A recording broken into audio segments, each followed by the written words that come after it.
Hi, this is Stuart Palmer, colleague of mine. Stuart's going to give us a guided tour around his tablet PC and the various options that are available for creating screencasts. So here we go.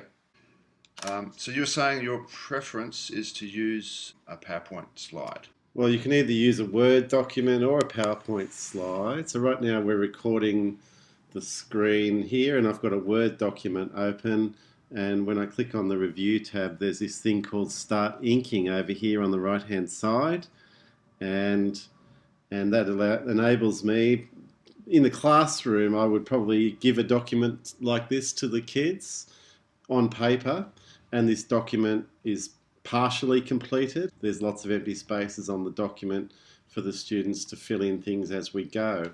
And with a tablet, you have the beauty that you can just write on top of the screen. So here's an example of a financial scenario, and we've got a couple of problems that we're going to address. And those annotations actually stick to the page when you scroll, which is very nice.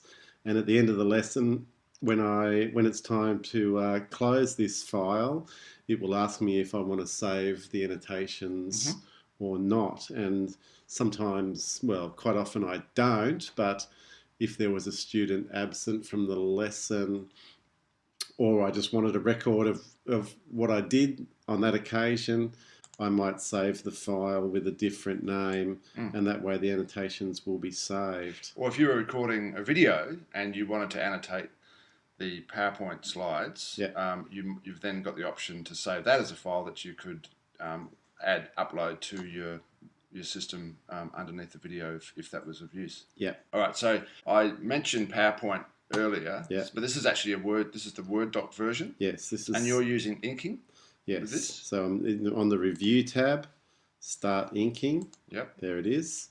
And then my cursor, from that moment onwards, my cursor becomes a pen, and I can use the mouse or I can use the pen's a lot easier than the mouse. Yes. The pen, as you can see, the mouse, it's pretty hard to write neatly with the mouse. Sure. But the pen is a lovely tool, and when you click on pens, you've got pen, highlighter, there's a rubber, and there's all sorts of different weightings and colours. You've got the full colour palette and all of that, so that's pretty cool.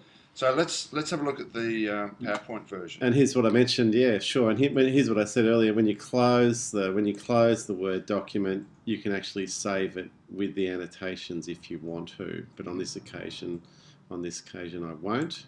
Now here's the same document. I've used Jing to actually take that Word document and to save pieces of it on different slides of a PowerPoint.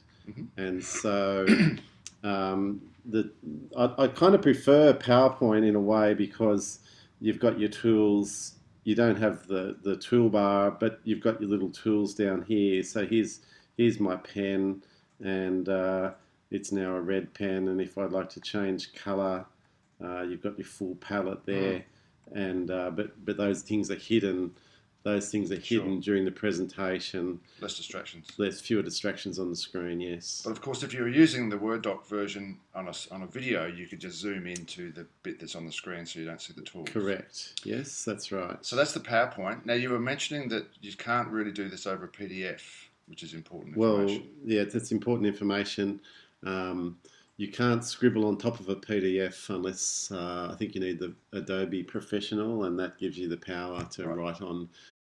You could then use this tool to write on top of a PDF. So if I had a PDF and I didn't have the Word version of that PDF, what would I do to create a scribbling screencast over the top of that? Well, I actually like using PowerPoint, so what I have been known to do is take snapshots from a PDF using Jing or something. Using Jing or something like that, and paste them into a PowerPoint or a Word document and write on top of that.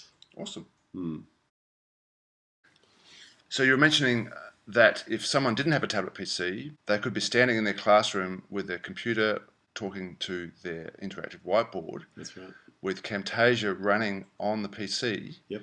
And then using the whiteboard pens on the physical whiteboard to be creating their scribbles, Yes. and then Camtasia on their PC is recording that because That's the right. computer mirrors what's happening on the whiteboard. Exactly. The only trick there is that you need to think about the audio source and somehow perhaps be standing relatively close to your computer.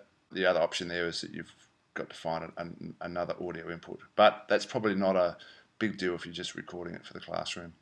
Yes. So that is definitely another option that you could play around with. Absolutely.